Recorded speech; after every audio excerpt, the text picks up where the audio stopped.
Isang mapagpalang araw na naman nga po pala sa bawat isa at ako nga po pala ulit si Japula. Inistorbo ko na naman nga pala ang kaibigan ko na si Boss Mac. Iba talaga kapag may kaibigan ka na maraming alam gawin. Ngayon nga, pinacheck ko naman sa kanya yung motor. Nagkakaproblema kasi ako sa daloy ng kuryente nito. Lalo na't wala akong alam sa mga ganitong problema. Pero buti na lang andyan na naman si Boss Mac para tulungan tayo. Hindi ko nga maintindihan minsan yung mga sinasabi niya tungkol sa mga electrical terminologies. Basta hinahanap lang niya dyan kung saan yung grounded na wire. Medyo may kalumaan na rin kasi talaga itong motor. Kaya't luma na rin yung mga wiring niya. Kaya lang medyo kinulang kami sa oras dahil kailangan na rin umalis ni Boss Mac. Mamamalengke pa kasi sila para sa kanilang kantin. Kaya't ginamitan niya na muna to ng pinagbabawal na teknik, ang pagbabypass. Tapos babalikan niya na lang to sa susunod. Ito yung hindi ginagawa ng mga technician dapat din. Pansamantala lang naman eh. Bypass na ganito. Susubukan nga rin namin ayusin yung piano. Kaya't dumaan na muna ako rito sa kanilang kantin. At para kumain na rin dahil hindi pa pala ako nakakapagtanghalian. Dito ko na siya hintayin at sabay na kaming pupunta sa chapel. At ang sarap nga na itong inulam ko. Pechay na may tokwa tapos may sabaw. Solid, kaya ang ending, syempre, magra-round 2 tayo. Alas 4 pasado na nga nito ng hapon. Dahil nga hindi pa ako nagtatanghalian ay gutom na rin talaga ako. Nauna na nga pala ako rito sa chapel at hindi ko na siya hinintay dun sa kantin. Para masimulan ko na rin sana kaagad ang pagtutono. Syempre bubuksan na muna natin to para hindi tayo mahirapan na magtono. May kalumaan na nga rin tong piano na to. At galing pang araw ito sa museum.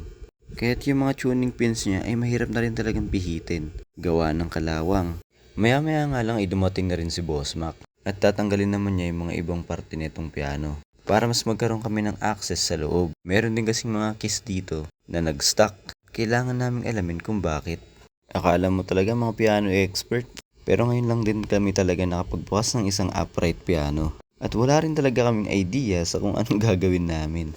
Kaunting explore lang din talaga. Nagsimula na nga rin ako magtono-tono rito kahit papano. At napag-alaman ko nga na hindi ito naka-standard tuning. Mas mababa siya ng half step. At hinayaan ko na nga lang din muna na ganun. Baka kasi kapag in-standard tuning ko, ay maputol yung ibang strings dahil nga sa kalumaan na nito at kalawang. Pero susubukan ko pa rin itong ilagay sa standard tuning. Pero sa susunod na yon. Matagal ngang itono itong piano dahil meron itong 88 keys. At bawat keys ay kailangan mong itono. Pero thank you Lord kahit papano ay naitono na.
At syempre, ibabalik naman ni Boss Mac yung mga pinagbabaklas namin.